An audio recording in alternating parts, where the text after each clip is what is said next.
आणि आता बातमी तुमच्यासाठी अत्यंत महत्वाची, कारण तुमच्याकडे असलेलं 5 रुपयांचं नाणं चलनातून बाद होणार आहे.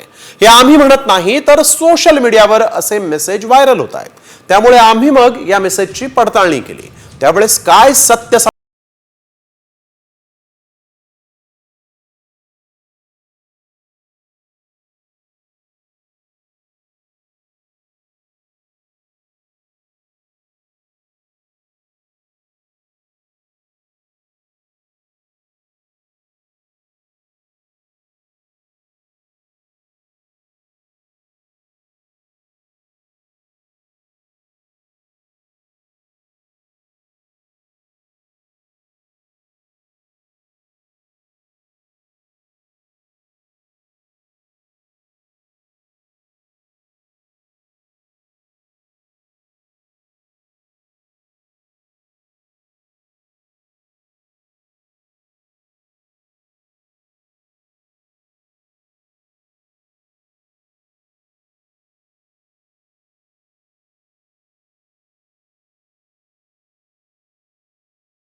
होत आहे.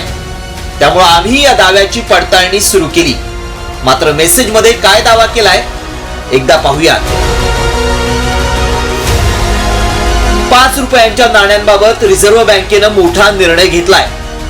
जुनी नाणी चलनातून बंद करण्यात आली आहेत. हा मेसेज व्हायरल होत असल्यानं याची खरी माहिती सांगणं गरजेचं आहे. कारण ही बातमी खरी असेल तर सगळ्यांनाच याचा फटका बसू शकतो. अनेकांकडे नाणी असतात. त्यामुळे याची माहिती जाणून घेण्यासाठी आमच्या व्हायरल सत्य टीमनं तज्ञांची भेट घेतली. त्यांना व्हायरल मेसेज दाखवला आणि त्यांच्याकडून अधिक माहिती जाणून घेतली.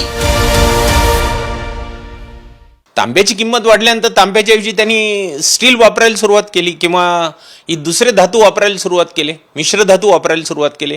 असे बदल वेळोवेळी त्या ज्या धातूपासून ती नाणी तयार केली जातात त्याच्या किमतीत जे चढउतार होतात त्याच्यामुळे ते करणं आवश्यक बनतं. ॲब्सोल्युटली बंधन आहेत. 5 रुपयाची नाणी तुम्ही द्या, घ्या, बाजारात वापरा, कोणीही त्याला नाही म्हणू शकत नाही. नाही म्हटलं तर तो गुन्हा होईल. त्यामुळे आमच्या पडताळणीत काय सत्य समोर आलं पाहूया. आरबीआयनं 5 रुपयांची नाणी रद्द केलेली नाही. 5 रुपयांची जुनी नाणी बदलण्यात आली आहेत. जुन्या नाण्याचा धातू वितळवल्यानंतर किंमत जास्त होते. यामुळे लोक नाणी विकत घेऊन वितळवत होते. उदाहरणार्थ 5च्या नाण्यातून 5 ब्लेड बनवल्या जायच्या. नाण्याचा गैरवापर होऊ लागल्यानं ही नाणी बदलली जात आहे. कोणतंही चलन बंद होणार असेल तर आरबीआय आधी माहिती देते. मात्र 5 रुपयांचं नाणं बंद होणार याबाबत आरबीआयनं कोणतंही नोटिफिकेशन जारी केलेलं नाही. फक्त जुनी नाणी बदलून नवी नाणी चलनात आणली जात आहेत. त्यामुळे आमच्या पडताळणीत 5 रुपयांची नाणी बंद होणार हा दावा असत्य ठरलाय. ब्युरो रिपोर्ट, साम टीव्ही न्यूज.